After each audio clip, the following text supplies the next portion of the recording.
नमस्कार, मैं मंजुली प्रधान और आप देख रहे हैं न्यूज लाइव।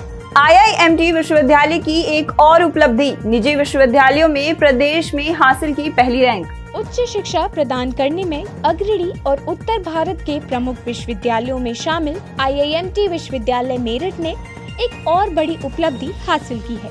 IIRF रैंकिंग 2025 में आईआईएमटी विश्वविद्यालय ने निजी विश्वविद्यालयों में पहली स्टेट रैंक, नॉर्थ जोन में रैंक 2 और ऑल इंडिया 8वीं रैंक हासिल की है। आईआईएमटी विश्वविद्यालय की इस उपलब्धि पर कुलाधिपति श्री योगेश मोहन जी गुप्ता ने कहा कि IIRF रैंकिंग 2025 में आईआईएमटी विश्वविद्यालय को उभरते 15 निजी विश्वविद्यालयों में पहली स्टेट रैंक प्राप्त होना हमें गुणवत्तापूर्ण शिक्षा प्रदान करने के अपने लक्ष्य की ओर बढ़ने के लिए प्रेरित करेगी।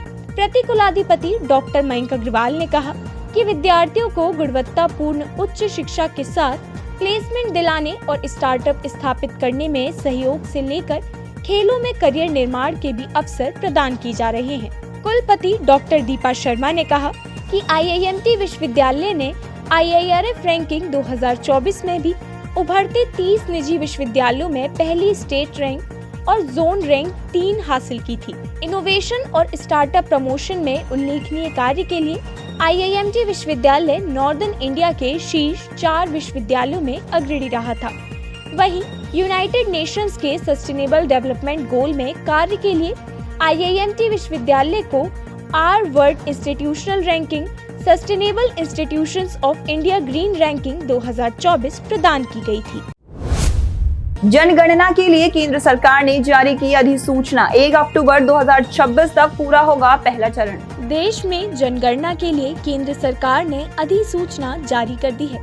केंद्रीय गृह मंत्रालय द्वारा जारी अधिसूचना के अनुसार जनगणना और जातीय गणना 2 चरणों में संपन्न होगी। इसका पहला चरण 1 अक्टूबर 2026 तक पूरा होगा, जबकि दूसरा और अंतिम चरण 1 मार्च 2027 तक पूरा होगा। जनगणना के लिए 1 मार्च 2027 को रेफरेंस डेट माना जाएगा, यानी उस समय देश की जनसंख्या और सामाजिक स्थिति का जो आंकड़ा होगा वही रिकॉर्ड में दर्ज किया जाएगा। वहीं पहाड़ी राज्यों जैसे जम्मू कश्मीर, लद्दाख और उत्तराखंड में जनगणना की प्रक्रिया अन्य राज्यों से पहले अक्टूबर 2026 तक पूरी कर ली जाएगी। ऐसे में इन राज्यों के लिए 1 अक्टूबर 2026 को रेफरेंस डेट माना जाएगा। इसके बाद लोकसभा और विधानसभा सीटों का सिलसिलेवार परिसीमन 2028 तक शुरू होगा। पश्चिम बंगाल में सहायक शिक्षक पदों के लिए आज से आवेदन शुरू, 14 जुलाई तक कर सकते हैं रजिस्ट्रेशन। पश्चिम बंगाल स्कूल सर्विस कमीशन लगभग 10 वर्षों बाद राज्य स्तरीय चयन परीक्षा कराने जा रहा है। इस परीक्षा के माध्यम से सरकारी सहायता प्राप्त और स्पॉन्सर्ड सेकेंडरी और हायर सेकेंडरी स्कूलों में 35,726 सहायक शिक्षकों की नियुक्ति की जाएगी। सेकेंडरी शिक्षक पदों के लिए अभ्यर्थी को ग्रेजुएशन या पोस्ट ग्रेजुएशन में न्यूनतम 50% अंकों के साथ बीएड होना जरूरी है। वहीं हायर सेकेंडरी शिक्षक पदों के लिए अभ्यर्थी के पोस्ट ग्रेजुएशन में 50% या इससे अधिक अंक होने चाहिए। इसके साथ ही बीएड या BA बीएड या BSc बीएड की डिग्री होनी आवश्यक है। इन सभी पदों के लिए उम्र सीमा 21 से 40 वर्ष है और आयु की गणना 1 जनवरी 2025 के आधार पर की जाएगी। G7 शिखर सम्मेलन में भाग लेने के लिए कनाडा पहुंचे पीएम मोदी, अमेरिकी राष्ट्रपति ट्रंप से भी हो सकती है मुलाकात। प्रधानमंत्री नरेंद्र मोदी साइप्रस की यात्रा के बाद G7 शिखर सम्मेलन में भाग लेने के लिए कनाडा पहुंचे। इस दौरान पीएम मोदी की मुलाकात अमेरिका के राष्ट्रपति डोनाल्ड ट्रंप से होने की संभावना है। इससे पूर्व पीएम मोदी ने कहा कि G7 शिखर सम्मेलन वैश्विक मुद्दों और ग्लोबल साउथ की प्राथमिकताओं पर विचारों के आदान प्रदान के लिए जगह देगा। मैं सहयोगी देशों के नेताओं के साथ बातचीत करने के लिए भी उत्सुक हूँ। कनाडा के बाद पीएम मोदी क्रोएशिया की यात्रा पर जाएंगे। ऑपरेशन सिंदूर के बाद प्रधानमंत्री मोदी की ये पहली विदेश यात्रा है। पीएम मोदी की इन 3 देशों की यात्रा का उद्देश्य भारत के आतंकवाद विरोधी प्रयासों के लिए वैश्विक समर्थन जुटाना और अन्य अंतर्राष्ट्रीय मामलों पर चर्चा करना है। इजराइल ईरान संघर्ष के बीच तेल अवीव में अमेरिकी दूतावास पर गिरी ईरानी मिसाइल। ईरान और इजराइल के बीच जारी संघर्ष के चौथे दिन एक ईरानी मिसाइल तेल अवीव स्थित अमेरिकी दूतावास पर गिरी। हालांकि इसमें किसी के घायल होने की सूचना नहीं है। इस बीच ईरान के वरिष्ठ इस्लामिक रिवॉल्यूशनरी गार्ड कॉर्प्स के जनरल और ईरानी राष्ट्रीय सुरक्षा परिषद के सदस्य मोहसेन रिजाई ने चेतावनी दी है कि अगर इजराइल ने ईरान पर परमाणु हमला करने के बारे में सोचा तो पाकिस्तान उस पर पलटवार कर सकता है।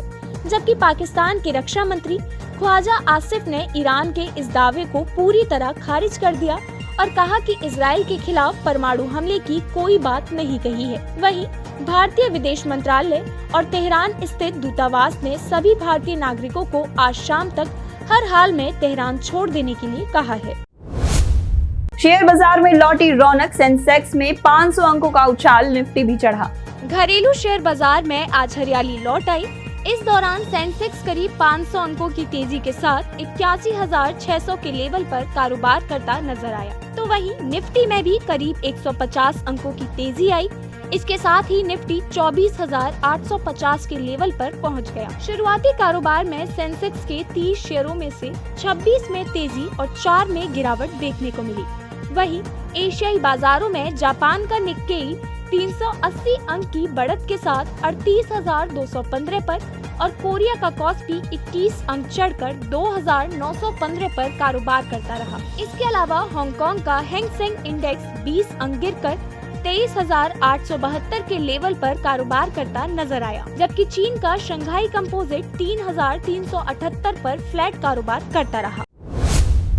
सराफा बाजार में तेजी जारी, सोने और चांदी की रेट में आया उछाल। सराफा बाजार में तेजी के बीच आज सोने चांदी के भाव में उछाल आया। इंडियन बुलियन एसोसिएशन के अनुसार 24 कैरेट सोने का दाम 1,01,670 रूपए प्रति 10 ग्राम पर पहुंच गया। मेरठ में 24 कैरेट सोने का रेट 1,03,628 रूपए प्रति 10 ग्राम रहा। वहीं आधिकारिक वेबसाइट iBazaarRates.com के अनुसार 999 शुद्धता के सोने का दाम 99,214 रूपए प्रति 10 ग्राम और 995 शुद्धता के सोने का भाव 98,1817 रूपए प्रति 10 ग्राम रिकॉर्ड किया गया। इसके अलावा 999 शुद्धता की चांदी के दाम 1,06,490 रूपए प्रति किलो दर्ज किए गए। आज के लिए बस इतना ही। कल फिर मिलेंगे देश दुनिया की नई जानकारियों के साथ। तब तक के लिए देखते रहिए और सब्सक्राइब करिए IIMT मीडिया।